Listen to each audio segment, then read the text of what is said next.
వినపడుతుందా? వినపడుతుందా? మాట క్లారిటీగా ఉందా? హల్లెలూయా. సరే, అప్పుడు సమూయేలు ఒక రాయి తీసి మిష్పాకును షేనునకును మధ్య దానిని నిలిపి, ఇంతవరకు యెహోవా మనకు సహాయము చేసినని చెప్పి దానికి ఎబినేజరు అని పేరు పెట్టెను. దాని స్తోత్రం కలుగును గాక. చూడండి నా ప్రియమైన బిడ్డలారా, సమూయేలు ఆయన ప్రజలైన ఇశ్రాయేలుతో చెప్తున్నాడు. ఏమనో తెలుసా? హల్లెలూయా. ఇంతవరకు యెహోవా మనకి సహాయము చేసినని చెప్పి దానికి ఎబినేజర్ అని పేరు పెట్టాడంట. ఒక రాయి నిలబెట్టి. ఇంతవరకు అంటే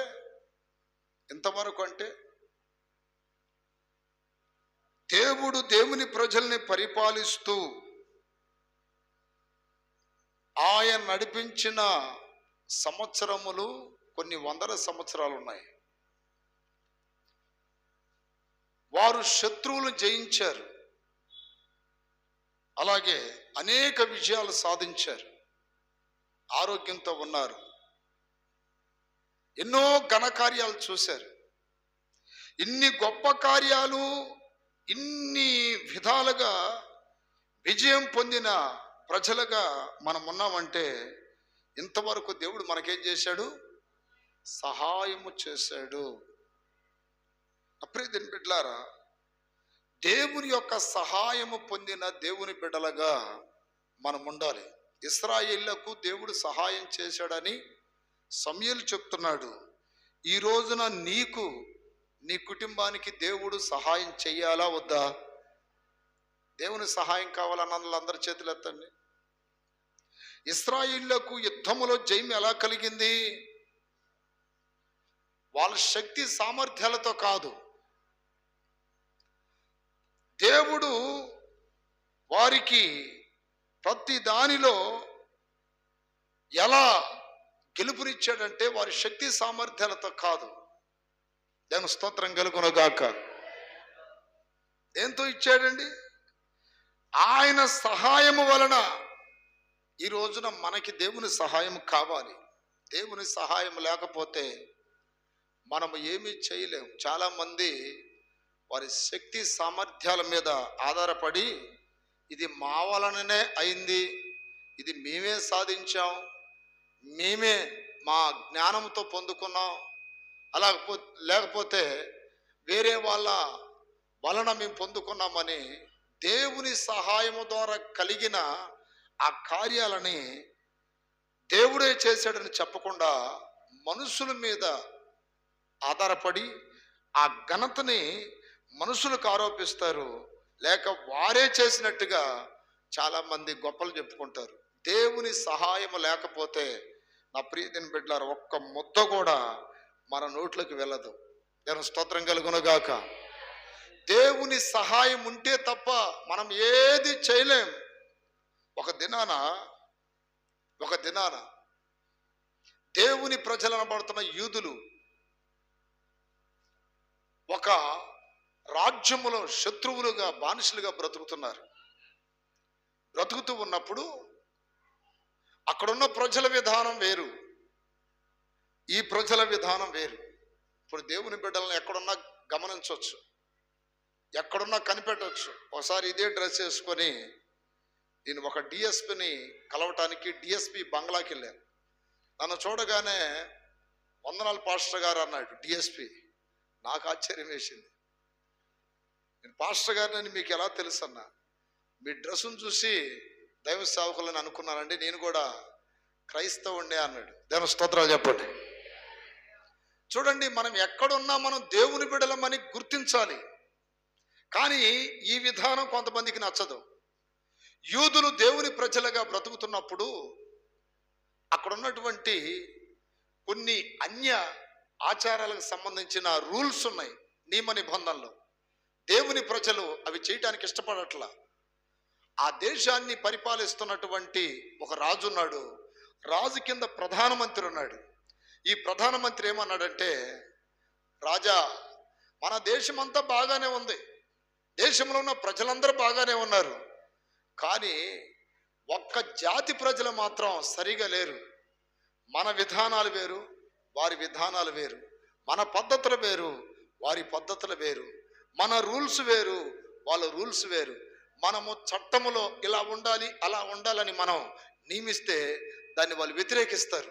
అందుకని ఆ ప్రజలు మన రాజ్యంలో ఉండటం మనకు మంచిది కాదు. వాళ్ళని ఎలాగైనా సరే లేపేయటానికి మీరు పర్మిషన్ కానిస్తే నేను లేపేస్తాను అన్నాడు. కానీ ఎవరో అన్నది పూర్తిగా తెలియలే రాజుగారికి. రాజుగారు చాలా మంచి వ్యక్తి, కానీ మధ్యలో వాడు ఉన్నాడు చూడండి, ప్రధానమంత్రి, కక్ష పెట్టి ఎట్లయినా ప్రజలు లేపేయాలని ప్లాన్ చేశాడు. ఈలోపు రాజుగారు అమాయకంగా ఏం చేశాడంటే సంతకం పెట్టేశాడు. సరే, పలానా రోజున వాళ్ళందరినీ లేపేయని. వాస్తవానికి మన దేశాల్లో చావులు చాలా తక్కువ, అర్థమైందా? క్రైమ్ రేట్ అనేది మనకి ఇండియాలో చాలా తక్కువ. ఒక మనిషి చనిపోతే ఇప్పుడంటే కొంచెం పెద్ద లెక్కలేదు, కానీ ఒకప్పుడు ప్రాణాలు పోవటం అంటే మన భారతదేశంలో చాలా బాధ అనేది ఉంటుంది. ఎందుకైనా ధర్మము, ప్రేమ, నిజాయితీ ఇలాంటి మన దేశంలో చాలా ఎక్కువగా ఉంటాయి. దేవుని స్తోత్రం కలుగునుగాక. పక్క దేశాలు అలా ఉండవు. మనిషిని చంపేయటం చాలా తేలిక. ఎగ్జాంపుల్, ఇప్పుడు ఇరాన్కి ఇజ్రాయెల్కి యుద్ధం జరుగుతుంది. ఖమేనే అనే ఆ దేశాన్ని పరిపాలిస్తున్న సుప్రీం లీడర్ మొన్న ఇజ్రాయెల్ చేత చంపబడ్డాడు. అతను చంపబడక మునుపు 2 రోజుల్లో 40,000 మంది ఆడవాళ్ళని చంపాడు. తెలుసా మీకు? 2 రోజులు 40,000 మంది స్త్రీలను చంపాడు. ఈ బురక, ఈ జడలో, తర్వాత ఈ కళ్ళు కనపడ్డాయని. అంటే బురక వేసుకున్నప్పుడు ఎన్ని కనపడకూడదు వాళ్ళకి. ఆడది అంటే ఒక ఆట బొమ్మలాగా వాళ్ళ దృష్టిలో బంధించబడాలి. వారి అందాన్ని చూపించుకోవడానికి లేదు, చేతులు కూడా చూపించుకోవడానికి లేదు. అంత భయంకరమైనటువంటి రూల్స్ పెట్టాడు. 40,000 మందిని చంపడం అంటే మాట్లాడండి. 40,000 పక్షులను చంపారా, కుక్కలను చంపారా, మనుషుల్ని? ఇవన్నీ ఎరిగి అందుకని ఇజ్రాయెల్ కానీ అమెరికా కానీ వాళ్ళకి నచ్చక ఇలాంటి దుర్మార్గుడు ఉంటే ఈ చట్టాలు పక్క దేశాలకు కూడా వ్యాపిస్తాయి. ఆ దేశంలో ఉన్నవారు కూడా కొంతమంది అమెరికా వాళ్ళకి ఇజ్రాయెల్కి మొర్ర పెట్టుకున్నారు, ఈయన లేపేయండి అయ్యా, మా దేశం ప్రశాంతంగా ఉంటుందని. అతను చనిపోయినప్పుడు కొంతమంది ఇండియాలో కూడా అక్కడక్కడ జెండాలు పట్టుకున్నారు. అర్థమైందా? ఇది ఎట్లుండదంటే, ఊర్లో పెళ్ళి అవుతుంటే బోడిదైన అడావుడి ఎక్కువ అయిద్దంట. ఎక్కడో చనిపోతే ఇక్కడ అడావుడి చేశారు మనోళ్ళు. కానీ ఇక్కడ ఈ విషయాలు మీకు ఎందుకు చెప్తున్నానంటే, ఆ దేశాలకు దగ్గరగా ఉంటుంది ఇజ్రాయెల్ కూడా. పక్క దేశాలలో అంటే లెబానోన్ కానీ, తర్వాత లిబియా కానీ, సిరియా కానీ, ఈజిప్ట్ కానీ, ఆ ప్రాంతాలలో ప్రజలను చంపటం అనేది పెద్ద తేలిక కాదు వాళ్ళకి. ఎందుకని? చంపటం అనేది ఒక పురుగును చంపినట్టు చంపేస్తారు వాళ్ళు. మన దేశాల్లో ఎక్కడైనా జరిగిందంటే అమ్మో యాక్సిడెంట్ అయిందంట, మర్డర్ చేశారంట అని బెబ్బేలు ఎత్తిపోతాం. ఇక్కడ దేవుని ప్రజలకు కూడా ఒక భయంకరమైన అపాయం పొంచి ఉన్నది. రాజు దగ్గర పర్మిషన్ తీసుకున్నాడు. ఏమనో తెలుసా? వీళ్ళందరినీ పలానా రోజు కల్లా లేపేస్తాను, సంతకం పెట్టంటే రాజుగారు నిజమే, ఇలాంటి వాళ్ళు ఉండటం మన దేశంలో మంచిది కాదేమోనని సంతకం పెట్టేశాడు. సంతకం పెట్టడం వలన ఈ వార్తలు దేవుని ప్రజలకు తెలిసిపోయాయి.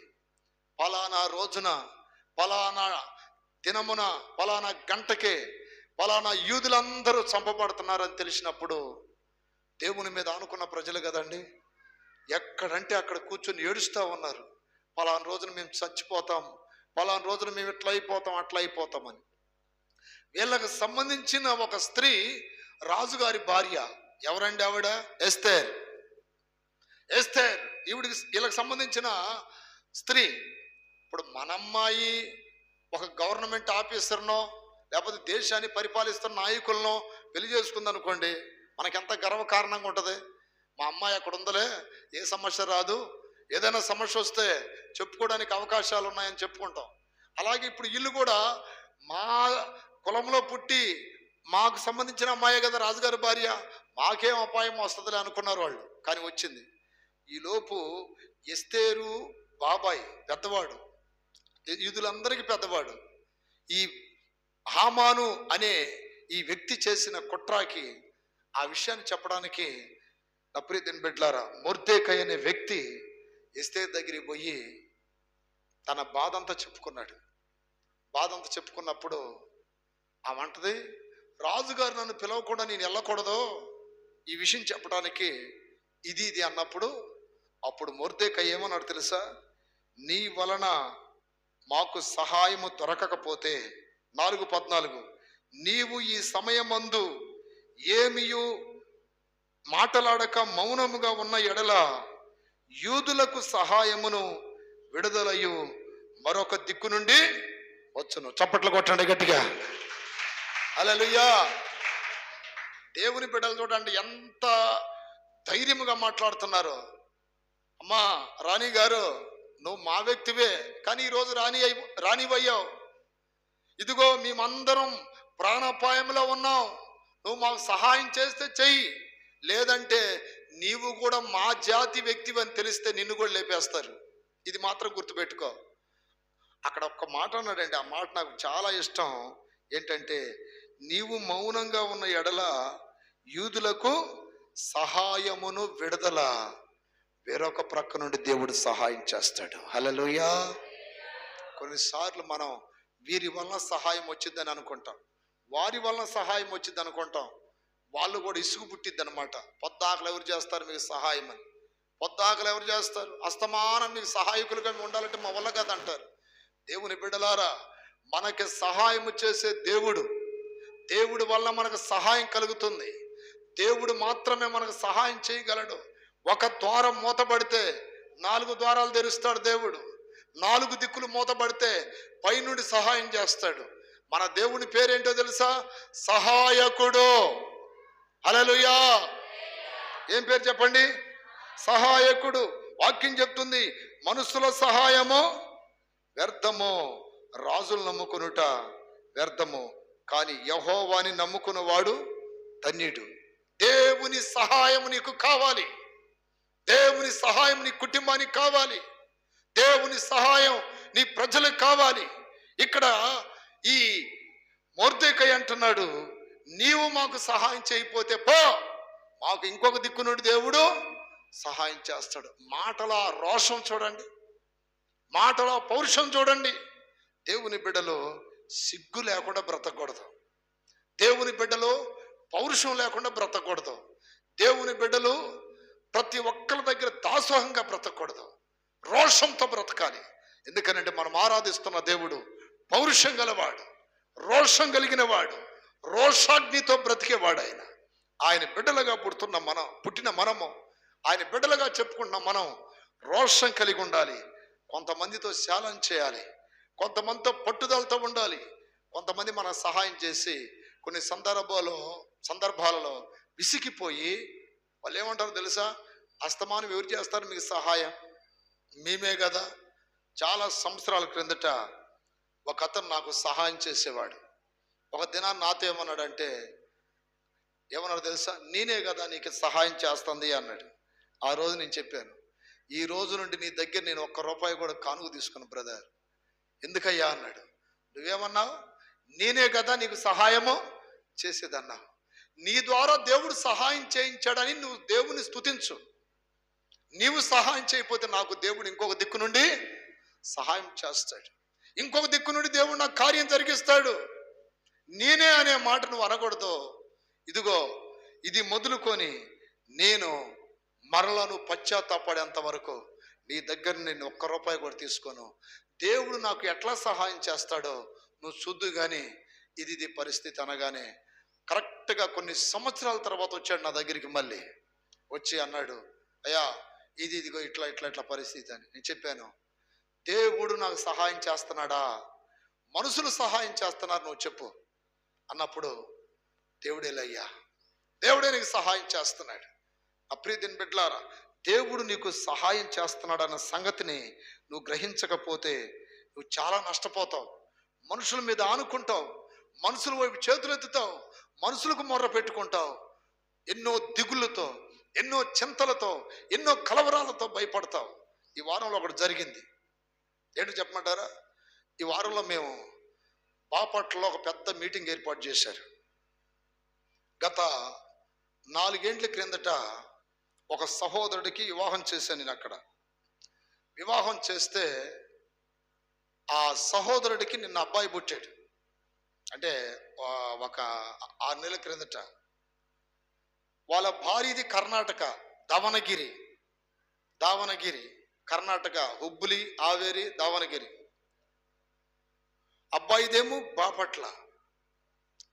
గత 20 రోజుల క్రిందట డేట్ తీసుకున్నారు నా దగ్గర. నేను ఎడ్లపాడులో ఉన్నప్పుడు, ఎడ్లపాడులో ఒక మీటింగ్కి వెళ్తే అక్కడ ఫోన్ చేశారు వాళ్ళు. అన్న పలానా రోజున 12వ తారీఖు మీరు తప్పక ఇక్కడికి రావాలి, అబ్బాయికి పేరు మీ చేతులు కొండబెట్టాలి, ఎందుకంటే మాకు పెళ్లి చేసింది మీరే, దేవుడు ఒక మంచి బిడ్డనిచ్చాడు, ఇది అన్నప్పుడు నిన్న 12వ తారీఖు మేము వెళ్తూ ఉన్నాం. ఈ వెళ్ళేటప్పుడు కొంతమంది మాతో కూడా వచ్చారు. ఇట్లా మేము కూడా, అంటే బాపట్ల అనగానే మా ఊళ్ళో గుర్తొచ్చేది బీచ్. దేని స్తోత్రం. అన్న వెనకాల వెళ్తే తప్పక ఆ బీచ్ కాడికి తీసుకెళ్తాడని.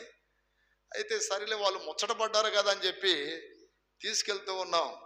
కరెక్ట్గా చేబ్రోలు దాటిన తర్వాత కారు బెల్ట్ తెగిపోయింది, టెంపరేచర్ ఎక్కువైపోయింది. కొంచెం ముందుకెళ్ళిన తర్వాత బండి ఆపేశాం. ఈ మెకానిక్ ఫోన్ చేస్తే, మెకానిక్ కూడా తెలిసిన వాడే, అన్నా ఇక మీరు బండి స్టార్ట్ చేయొద్దు, బండి స్టార్ట్ చేస్తే సీజ్ అయిపోద్ది, ఇది పరిస్థితి అనగానే ఇంకొక అతను, తెలిసిన అతను ఈ కారు మాకు అప్పుడు ఇచ్చాడు, అంటే కొనిచ్చాడు అనమాట. ఆయనకి ఫోన్ చేశాను, అన్న మీరు రేడియేటర్కి నీళ్లు కొట్టుకొని వెళ్ళిపోండి, ఏం కాదు, ఏసీ ఆపండి అన్నాడు. కొంత దూరం పోయిన తర్వాత అలా నీళ్లు కొట్టుకుంటూ పోయాం. మరలా ఈ టెంపరేచరు, ఆ సిగ్నల్ భయంకరంగా చూపిస్తుంది, బండి ఎక్కుతుంది. పూర్తిగా ఒక ప్రక్కన ఆపి, అప్పుడైతే బిడ్డలారా అదేది మావులిపల్లి అడ్డు రోడ్డు ఏదో ఉంది, అక్కడ ఆపాం. ఈలోపు అతను ఫోన్ చేస్తే ఇక అతను ఫోన్ ఎత్తలా. ఈలోపు నా ప్రియతమ బిడ్డలారా, మేమేదో బ్రదర్స్ వరకు వెళ్తే బాగుండేది. ఆ రోజు చిన్నపిల్లలను కూడా తీసుకెళ్ళాం, పుట్టిన అబ్బాయిని కూడా తీసుకెళ్ళాం. భయంకరమైన ఎండ, ఏసీ లేదు, బండి ఆగిపోయింది. కరెక్ట్ ఎక్కడ ఆపాం తెలుసా? బ్రాందీ షాప్ దగ్గర ఆపాం. ఎట్లా ఆ టైంలో బ్రాందీ షాప్ తీలా, దాని స్తోత్రం. ఇక మా పరిస్థితి ఎట్లా ఉందంటే, మేము భరిస్తాం ఎట్టగొట్ట. వాడేమో నన్ను చూసి ఏడుస్తున్నాడు, మా నాన్న బయట ఉన్నాడని. బయటికి తీసుకురావాలంటే మండు టెండ, భయంకరమైన వేడి. ఇక ఏం చేయాలో అర్థం కాక నేను ఆ బ్రాందీ షాప్ వెనక్కి వెళ్ళి ప్రార్థన చేశానండి. ప్రభా, ఈ సమయంలో నువ్వు తప్ప మమ్మల్ని ఎవరు ఆదుకోలేరు. అటు చూస్తేనేమో వాళ్ళు కర్ణాటక నుండి 50 మంది వచ్చారు ఈరోజు అన్న వస్తున్నాడు అంటాని, కర్ణాటక వాళ్ళు. ఇటు చూస్తేనే మనోళ్ళు వచ్చున్నారు, ఇటు చూస్తేనేమో టైం అయిపోతుంది, 12 అయింది. మేము 10 గంటలకు పోయిన వాళ్ళం 12 గంటల దాకా రోడ్డు మీదే ఉండాల్సి వచ్చింది. నువ్వు సహాయకుడు ప్రభు అని నేను మనసులో ప్రార్థన చేస్తున్నాను. నాకెప్పుడు అంత ఇబ్బంది కలగల కారుకి. ఈలోపు మన వాళ్ళు ఫోన్ చేశారు బాపట్ల, కారు ఆగిపోయింది అనగానే అక్కడ సంఘ పెద్ద ఇన్నోవా కారును పంపించాడు. అతను ఒక్కడో, అంటే అతను రాకుండా పంపించాడేమో అనుకున్నా. ఈలోపు ఏం జరిగిందంటే, అదే రోజు మరలా నర్సాపేట ఏరియాలో మళ్ళీ పెద్ద మీటింగ్ ఉంది.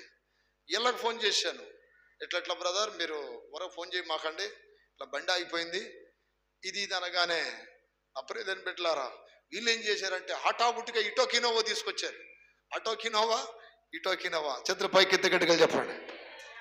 ఈలోపు ఇటు ఇనోవా వచ్చింది. నాకు ఎన్ని బండ్లు వచ్చినా నా బండి మీద ఎక్కితే నాకు సంతోషం, దాని స్తోత్రం కలుగును గాక.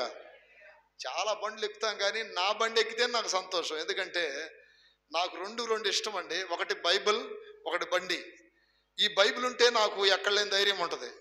ఆ బండి మీద వెళ్తుంటే ఎక్కడలేని కంఫర్ట్ ఉంటుంది అనమాట. అందుకని ఈ బండి ఎక్కాలంటే నాకు ఆ బండికి వెళ్ళే చూస్తున్నా, బాధ కలుగుతుంది. ఎప్పుడు ఆ బండిని 2 ప్రక్కన వదల్లా. అది కొన్ని 2019వ సంవత్సరంలో కొన్నాం. ఇప్పటికీ ఎప్పుడు ఇబ్బంది పెట్టలా.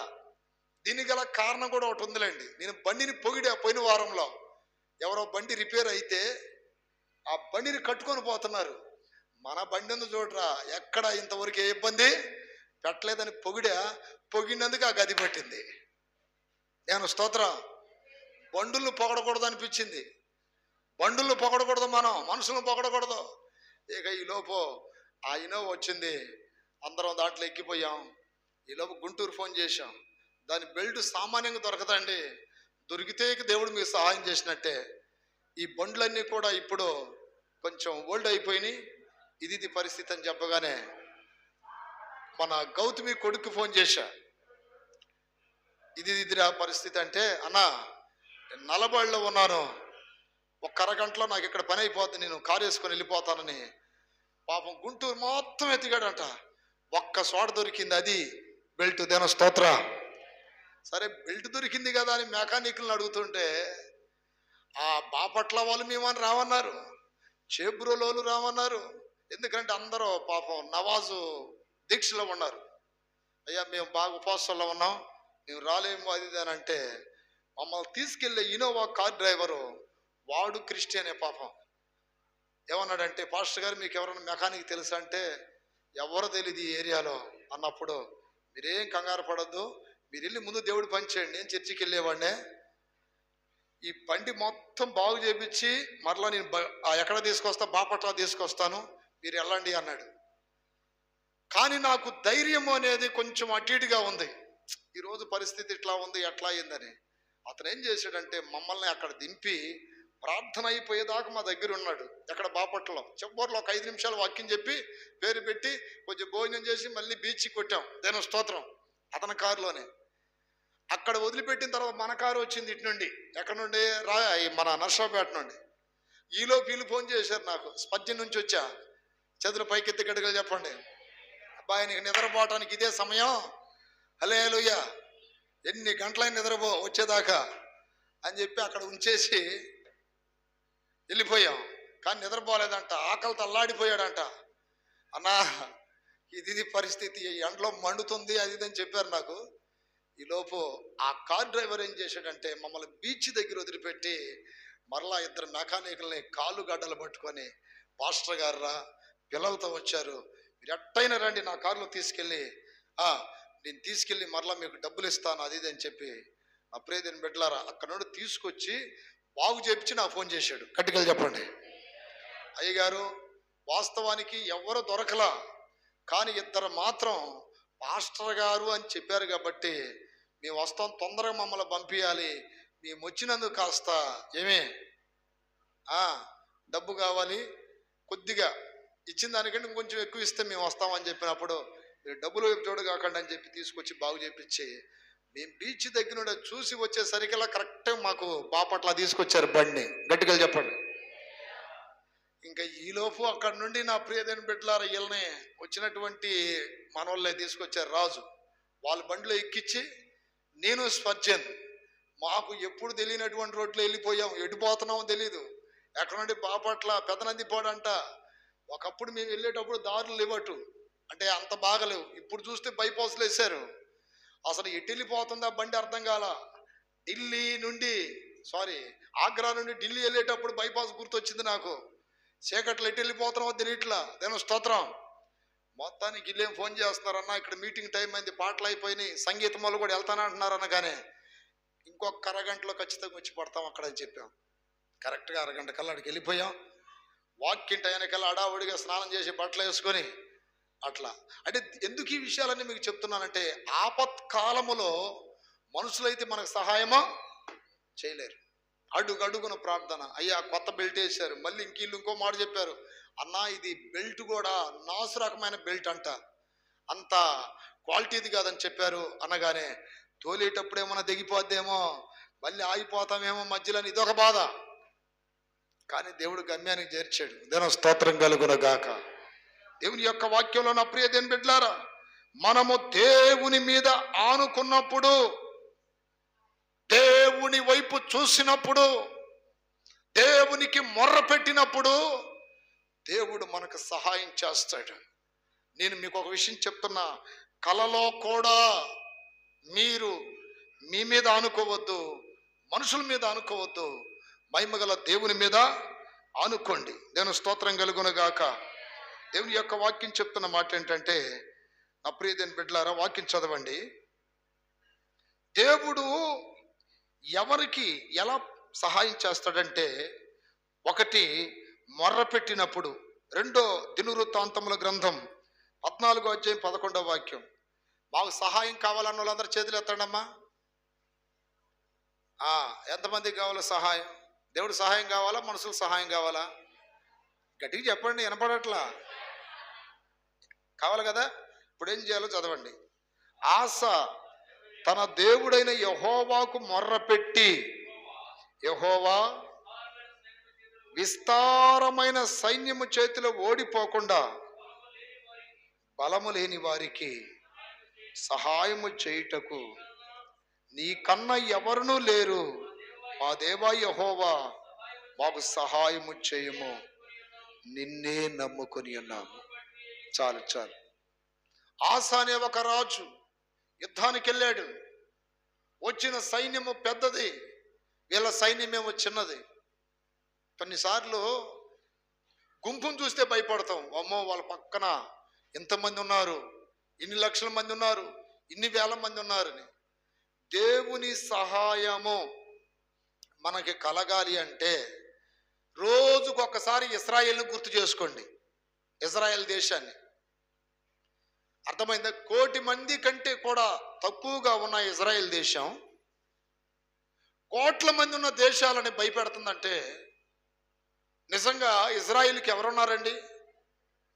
ఎవరు సహాయం అని చెప్పండి. ఇటు పక్క హిజ్బుల్లా లీడర్ని లేపేశారు నిన్న, అటు పక్క ఇరాన్ సుప్రీం లీడర్ని లేపేశారు, నిన్న ఇంకొకరు లేపేశారు లెబానోన్ లీడర్ని. ఒక చిన్న దేశము 1,00,00,000 మంది ఉన్న దేశాలను భయపెడుతుందంటే నిజంగా వాళ్ళకి ఎవరు సహాయం చెప్పండి?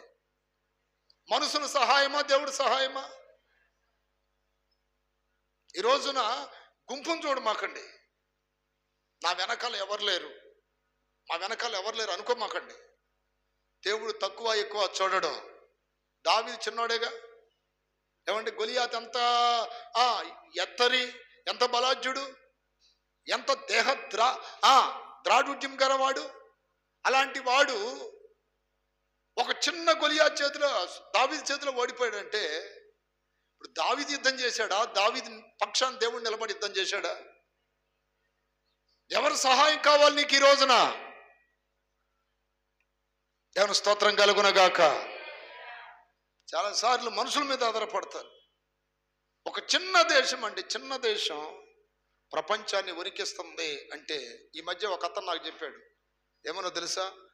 అయ్యగారు, అద్భుతాలు చూడాలి అంటే ప్రతిరోజు ఇజ్రాయిల్ని గురించి జ్ఞాపకం చేసుకోండి. ఎందుకో తెలుసా? ఇజ్రాయిల్ దేశంలో ప్రతిరోజు దేవుని సహాయం ఉంటుంది అక్కడ. దేవుని స్తోత్రం. వారు దేవుని మీద ఆనుకుంటారు, దేవుని మీద ఆధారపడతారు, దేవుని సహాయం కొరకు ఎదురు చూస్తారు. ఇక్కడ ఆసారాజు ఏమంటున్నాడంటే, ఇంత పెద్ద సైన్యాన్ని ఎదిరించడానికి మాకు శక్తి చాలదయ్యా, నీవే మాకు దిక్కయ్యా, బలము లేని వారికి సహాయము చేయుటకు నీకన్నా ఎవరున్నారు? ప్రియ దేవుని బిడ్డలారా, నీవు జనము లేని వాడిగా, ధనము లేని వాడిగా, బలము లేని వాడిగా, ఏం చేయలేని స్థితిలో ఉన్నావా? ఒక్కసారి మోకాళ్ళొంచి ఆయన వైపు చూసి ఏడు, ప్రభా నాకు బలం లేదయ్యా, నాకు సహాయం చేయి ప్రభా అని అడగండి. ఒక్కసారి దేవుని వైపు చూడండి, ఒక్కసారి దేవుని వైపు కన్నీళ్ళు విడవండి, ఒక్కసారి దేవుని వైపు చూసి నీవు తప్ప నాకు వేరే దారి లేదని అడగండి. దేవుడు సహాయం చేయకపోతే నన్ను అడగండి. చాలా మంది జీవితాల్లో దేవుని సహాయం ఎందుకు పొందుకోలేకపోతున్నారు తెలుసా? దేవుని వైపు చూడట్లా. ఈ డబ్బు విషయంలో కానివ్వండి, కొన్ని పనులు జరిగే విషయంలో కానివ్వండి, మనుషుల వైపు చూస్తున్నారండి. మోకాళ్ళలోంచి ప్రభా నీవే నాకు సహాయకుడు అని. ఆ ఆస రాజు కదా, రాజు కూడా దేవుడి మీద ఆధారపడ్డాడు. చూడండి, ఇజ్రాయెల్ దేశంలో ఉన్న అందరు దేవుడి మీద ఆధారపడతారు. ఇజ్రాయెల్ దేశంలో ఉన్న ప్రతి పౌరుడు, ప్రతి సిటిజన్ దేవుడి మీద ఆధారపడతాడండి. అందుకనే వారికి విజయాల వెంట విజయాలు, గెలుపు వెంట గెలుపు. ప్రపంచంలో నోబుల్ బహుమతులు కొంతమందికి మాత్రమే దక్కుతాయి. కానీ ఇజ్రాయిల్లో నా ప్రియమైన బిడ్డలారా, పదుల సంఖ్యలో నోబుల్ బహుమతులు ఉన్నాయి. నోబుల్ బహుమతి అంటే Nandi award, Padma Bhushan award, Padma Vibhushan award, తర్వాత భారతరత్న, ఎన్నో అవార్డులు ఉన్నాయి. తర్వాత ఆస్కార్ అవార్డు, వీటన్నిటికి మించింది నోబెల్ బహుమతి, నోబెల్ అవార్డు. ఈ నోబెల్ అవార్డు అనేది ఎక్కువగా ఏ దేశానికి దక్కాయో తెలుసా? ఇజ్రాయెల్కే. ఇంత గొప్ప గొప్ప బహుమతులు కావాలని ప్రపంచంలో ఎంతో మంది ప్రయాసపడుతున్నారు, కానీ వీళ్ళకి దక్కినంత కృప ఎవరికి దక్కట్లా. కారణం ఏంటి? ఒకటే ఒక కారణము. ఏంటో తెలుసా? దేవుడు వారికి సహాయకుడై ఉన్నాడు. మీరు అనుకోవచ్చు, మీకు బ్యాంక్ నిండా డబ్బు ఉందా, చేతుల నిండా డబ్బు ఉందా, ఈ డబ్బు ఉందని డబ్బు మీద ఆధారపడమాకండి. డబ్బు అనేది ఒక పక్షి లాంటిది. పక్షి ఎప్పుడైతే దానికి విడుదల వస్తుంది, ఎలా ఎగిరిపోద్దో ఏదో ఒక దినాన నీ ధనం ఎగిరిపోద్ది. కానీ దేవుడు ఎగిరిపోడు, దేవుని సహాయం ఎగిరిపోదు. ఇప్పుడు ఈ రాజు ప్రార్థన చేస్తున్నాడు, బలము లేని మాకు సహాయము చేయుటకు నీకంటే మాకు ఎవరు లేరయ్యా. ప్రార్థన నేర్చుకుంటున్నారా మీరు? ప్రార్థన చేస్తున్నారు ఇళ్ళల్లో? ప్రపంచంలో గొప్పడు ఎవరు అవుతారు తెలుసా? ప్రార్థన చేసేవాడే. కొంతమంది ఉంటారు, అసలు మా ప్రార్థన చేయడానికి తీరికే లేదండి, ప్రార్థన చేయడానికి తీరిక లేదంట. తినటానికి ఉందా తీరిక? వ్యర్థమైన చూడటానికి ఉందా తీరిక? హల్లెలూయా. నీకు ఏది జరగాలన్నా, ఆపత్ కాలంలో నీకు సహాయం దక్కాలంటే మోకాల నుంచి ప్రార్థన చేయి. ఒక ఇల్లు కట్టే సమయంలో ఇంటి దగ్గరికి వెళ్ళి మోకాల నుంచి ప్రార్థన చేయి. ఆ పిల్లర్లు పట్టుకొని ప్రార్థన చేయండి, ఆ బేస్మెంట్లు పట్టుకొని ప్రార్థన చేయండి. అయ్యా ఇదిగో ఇంత దాకా కట్టాం, ఈ కట్టానికి మాకు శక్తి లేదు ప్రభా, సహాయం చేయండి అని అడగండి. ఒక పొలం వేసారా, పొలం దగ్గర మోకాల నుంచి ప్రార్థన చేయండి, ప్రభా ఈ పొలాన్ని మీరే పండించండి.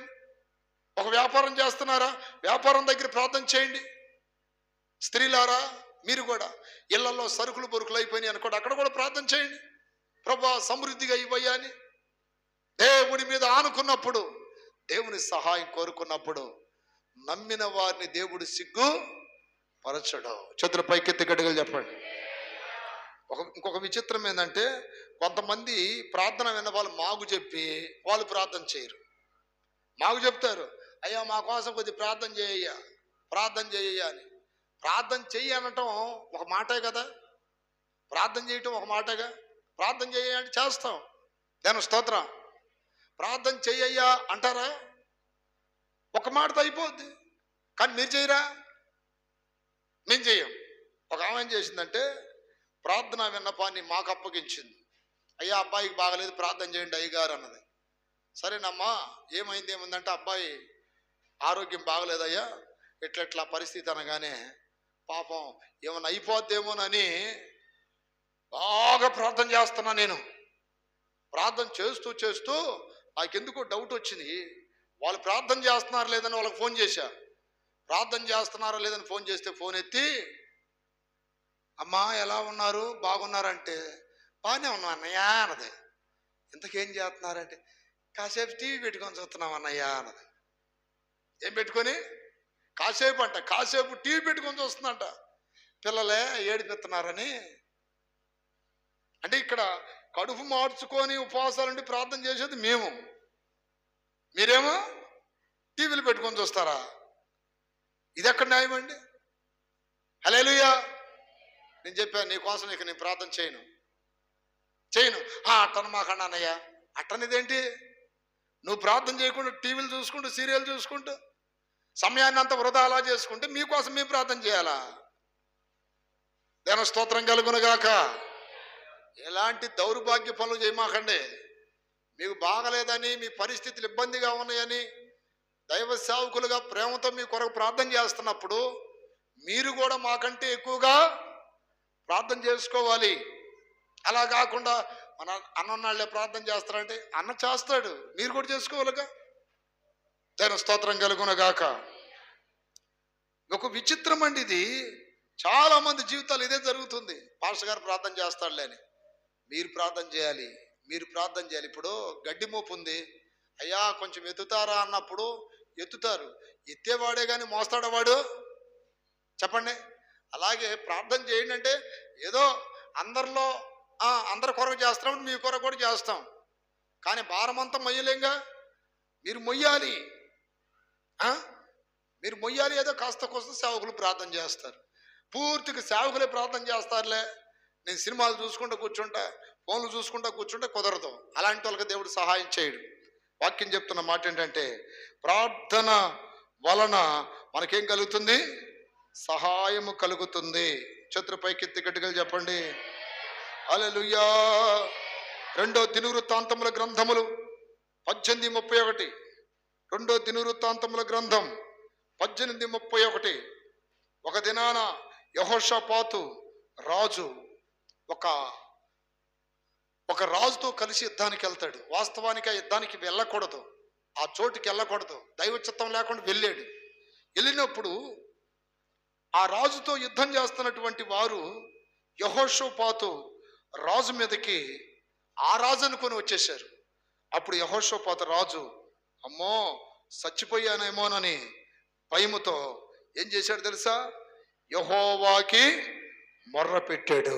హల్లెలూయా. అయ్యా, శత్రువులు నా చుట్టూ కమ్ముకున్నారు, నాకు సహాయం చేయమని మొర్ర పెడితే వాక్యం చెప్తున్న మాట, యెహోవా అతనికి సహాయము చేసెను. చతురుపైకి ఎత్తి గట్టిగా చెప్పండి. చూస్తే సహాయం చేశాడా? మొర్ర పెడితే సహాయం చేశాడా? చెప్పండి అమ్మా. చూస్తే సహాయం చేయడు, మొర్ర పెడితే ఆసారాజు మేము బలము లేని వాళ్ళం, శక్తి లేని వారం, దిక్కు లేని వారం, నీవే మా దిక్కు, నీవే మా బలం, నీవే మా శక్తి అని ప్రార్థన చేస్తే దేవుడు ఆసాకు సహాయం చేశాడు. ఇప్పుడు యెహోషాపాతు రాజు దేవునికి మొర పెడుతున్నాడు, చుట్టూ శత్రువులు కమ్ముకున్నారు. ఏం చేయాలో అర్థం కాక ప్రభా నీవే మాకు దిక్కయ్యా అని ఏడుస్తున్నప్పుడు దేవుడే అతనికి సహాయం చేశాడు. చేతులు పైకెత్తి గట్టిగా చెప్పండి. కొన్నిసార్లు చుట్టూ శత్రువులు కమ్ముకుంటారు మనల్ని, చుట్టూ శత్రువులు కమ్ముకుంటారండి. ఒక దినాన నేను శ్రీలంక ఎయిర్పోర్ట్లో దిగా. ఎక్కడ నుండి?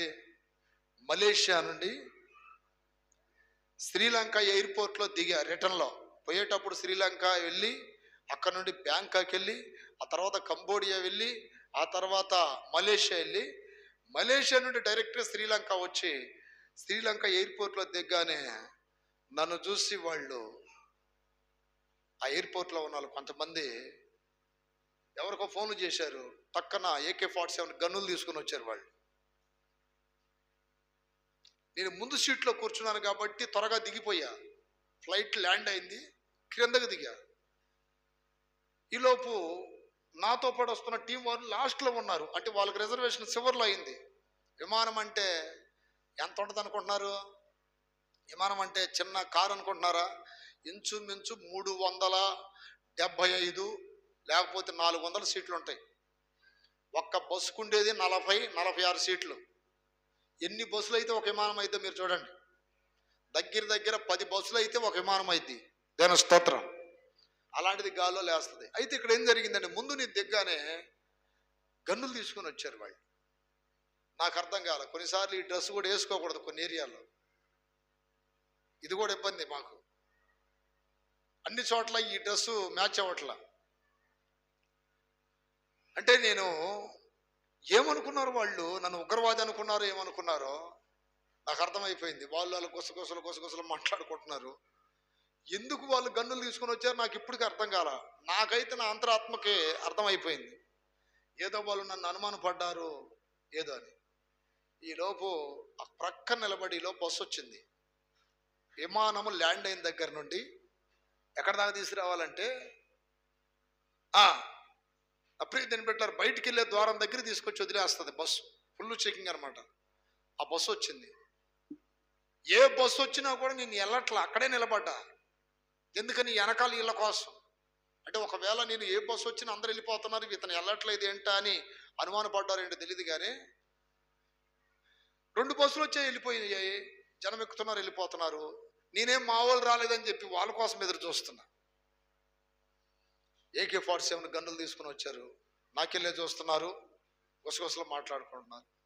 నాకు అర్థమైపోయింది, వీళ్ళేదో నన్ను అరెస్ట్ అయిన చేస్తారు, లేకపోతే ఏదన్నా జరిగిద్దని మనసులో ప్రార్థన చేసుకున్నా. ప్రభువా నా చుట్టూ ఇల్లు కమ్ముకున్నారు, హల్లెలూయా నీవే నాకు సహాయకుడవు. అలా చెప్పండి, నీవే నాకు సహాయకుడవు. ఇది మన దేశం కాదు, మా ప్రాంతం కాదు. వాళ్ళు ఏం దిగాల్సిన వాళ్ళు ఇంకా దిగట్లా. ఎందుకంటే ఫ్లైట్ ల్యాండ్ అవ్వగానే మన బస్సుల్లాగా ఒక 5 నిమిషాలు 10 నిమిషాలు లేట్ ఉండదు. విమానము సెకండ్లతో సహా లెక్క. 1 గంట 25 నిమిషాల 3 సెకండ్లకి ల్యాండ్ అవుతుంది అని ఫ్లైట్ టికెట్లో ఉంటే ఎగ్జాక్ట్లీ అదే టైంకి దిగాల్సిందే. 1 సెకండ్ కూడా బీరిపోకూడదు. అందుకని దిగిన వెంటనే అడావుడికి దిగి వెళ్ళిపోవాలి. ఈలోపు మనసులో ప్రార్థన చేసుకున్న ప్రభా ఎట్లా అని. ఈలోపు ఒక అతను వచ్చి నన్ను తట్టాడు. అతను ఒరిస్సా పాస్టర్ గారు నాగచాండు అని నాతో పాటు మీటింగ్కి వచ్చాడు. ఆయన అన్న జర్మి అన్న అన్నాడు. ఈలోపు వాళ్ళు టక్కన గన్నులు దించేశారు కిందకి. దేన స్తోత్రం.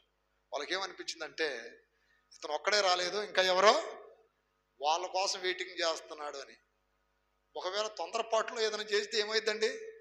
దేన స్తోత్రం కలుగును గాక. ఆపత్కాలములో దేవునికి మొర్ర పెట్టినప్పుడు దేవుడు మనకేం చేస్తాడు? సహాయం చేస్తాడు. మీకు కూడా ఎప్పుడైనా ఆపదలు కలిగినప్పుడు, ఏమి చేయాలో దిక్కుతో వస్తున్నప్పుడు ప్రభు చూడండి, దేవుడు మీకు సహాయం చేస్తాడు. మొర్ర పెట్టు వారికి దేవుడు ఏం చేశాడు? సహాయం చేశాడు. దేవుని స్తోత్రం కలుగును గాక. హల్లెలూయా. 2 దినవృత్తాంతములు 20వ అధ్యాయం 4వ వాక్యం. అలాగే హెబ్రీయులకు రాసిన పత్రిక 4:16. ఇట్లా చాలా వాక్యాలు ఉన్నాయి. దేవుడు సహాయం చేస్తాడు. కనుక మనం కనికరింపబడి సంయోచితమైన సహాయము కొరకు కృప పొందినట్లు ధైర్యముతో కృపాసనమున యొద్దకి చేరుదు. ఇన్ని పనులు మేము ఎక్కడ చేసామంటే, అర్ధరాత్రి వేళ వచ్చి నేను ఈ బిల్డింగ్ కట్టేటప్పుడు ఫౌండేషన్ వేసాం, డబ్బులు లేవు. ఇది కూడా ఒక అద్భుతం అన్నమాట. నాకు 2 అన్నయ్యలు, ఒక అన్నయ్య వచ్చి, అన్నయ్య చర్చి కడుతున్నాను, నీకు కూడా ఏదైనా కట్టాలంటే చెప్పు, ఇద్దరే ఒకేసారి కట్టేస్తాను అన్నాడు. నేను చెప్పాను ఓకే కట్టు అన్న. అంటే ఒక రోజు వస్తాను ప్లాన్ ఇయ్యి అన్నాడు. ఎంత పొడుగు ఉండాలి, ఎంత వెడల్పు ఉండాలని ఊరగా చెప్పేస్తున్నా. ₹1 లేవు డబ్బులు. దేవుని స్తోత్రం. అటు 4 రూములు ఉండాలి, ఇటు 4 రూములు ఉండాలి. ఈ 4 రూముల మధ్యలో హాల్ ఉండాలి, అటు హాల్ ఉండాలి, వాటిలో మరలా అటు 2 బాత్రూములు ఉండాలి, ఇటు 2 బాత్రూములు ఉండాలని ఇట్లా చెప్పే ప్లాను. నేను చెప్పేశాను, మర్చిపోయి మీటింగ్లకు వెళ్ళిపోయా. ఈలోపు ఏం జరిగిందంటే, 3 టన్నులు రాడ్ తీసుకెళ్తే ఇక్కడ 1 టన్నున్నర దోలిపోయి 1.5 టన్నులు గుంటూరు తీసుకెళ్ళాడు. ఈలోపు నాకు ఫోన్ చేశారు చర్చి దగ్గర నుండి. అప్పుడు నేను ఎక్కడున్నాను తెలుసా? అప్పుడు గోవాలో ఉన్నా. దేవుని స్తోత్రం. అన్న ఇట్లా రాడు తోలేరన్నా ఇది అనగానే, వాయమ్మా నేనేదో ఊరక మామూలుగా చెప్తే నిజంగానే తోలేరా అంటే ప్లాన్ అయితే ఇచ్చాను, కానీ డబ్బులు లేవు. అప్పుడు సరే తోలితే తోలేరులే అని అలా వాళ్ళకి చెప్పాను. సరే మీరేమన్నా మాకు నేను వచ్చిన తర్వాత మాట్లాడతాను. ఈలోపు నాకు ఫోన్ చేశాడు, అయ్యా డబ్బులు అని. దేవుని స్తోత్రం. నేను గోవా నుండి రాగానే ఇస్తాలే అన్న. ఇట్లా దిగా నేను ఇక్కడికి. నాకు విజయవాడ నుండి ఒక బ్రదర్ ఫోన్ చేశాడు, జనరేటర్ కొనుక్కోవడానికి మీకు ఇట్లా డబ్బులు ఇవ్వాలనుకుంటున్నాను అన్నాడు. ఎంత? 1,30,000. ఈలోపు ఏం జరిగిందంటే, నా ప్రియతని బిడ్డలారా, ఆ జనరేటర్ డబ్బులు ఈయనకు సర్దామనుకునే లోపు ఇంకొకరు వచ్చారు. మళ్ళీ వాళ్ళు ఏం చేశారు, అన్న ఇట్లా పని జరుగుతుంది కదా, ఇదిగో దేవుడికి సహాయంగా ఇది చేస్తామన్నారు. వాళ్ళు ఒక 2 లక్షలు దాకా ఇచ్చారు. దాని స్తోత్రం కలుగునగాక. ఈ జనరేటర్ డబ్బులు గుంటూరులో ఒక భార్యాభర్తలు ఉరేసుకొని చచ్చిపోబోతున్నారని నాకు తెలిసింది. వాళ్ళు అప్పుడు ప్రార్థనకు వచ్చారు ఇక్కడికి. నేనేం చేశానంటే, పోనీలే వాళ్ళు కాదు రేపు కట్టొచ్చు, ముందు ఆడ ప్రాణాలు పోతున్నాయి కదా అని నమ్మి వాళ్ళకి ఇచ్చా. కొద్ది వెనక ముందుగా ఇచ్చారులేండి మళ్ళీ. దాని స్తోత్రం. కానీ ఇక్కడ ప్రతిరోజు వచ్చి ఇక్కడ అందరు పడుకున్నప్పుడు మోకాళ్ళ నుంచి ప్రార్థన చేసేవాడిని. ప్రభా సహాయం చేయి, ప్రభా సహాయం చేయి, సహాయం చేయి. ఏది కావాలన్నా ఇక్కడ మనకి ఎన్ని స్థలాలు ఉన్నాయో అన్ని స్థలాల్లో నేను మోకాళ్ళ నుంచి ప్రార్థన చేశాను. దాని స్తోత్రాలు చెప్పండి. నేను ఈ విషయాలు మీకు ఎందుకు చెప్తున్నానంటే, పనులు ప్రారంభించి మధ్యలో ఆగిపోతే మీరు మోకాళ్ళ నుంచి ఏం చేయాలి? ప్రార్థన చేయండి. అయ్యా మాకు శక్తి లేదనండి, దేవుడి మీద ఆనుకోండి, దేవుడే సహాయం చేస్తాడు మీకు. మొర్ర పెట్టు వారికి సహాయకుడు ఆయన. అలా కాకుండా మనం కూర్చొని ఆలోచిస్తే కార్యాలు జరగవు. రాజులు మోకాళ్ళలోంచి ప్రార్థన చేశారు,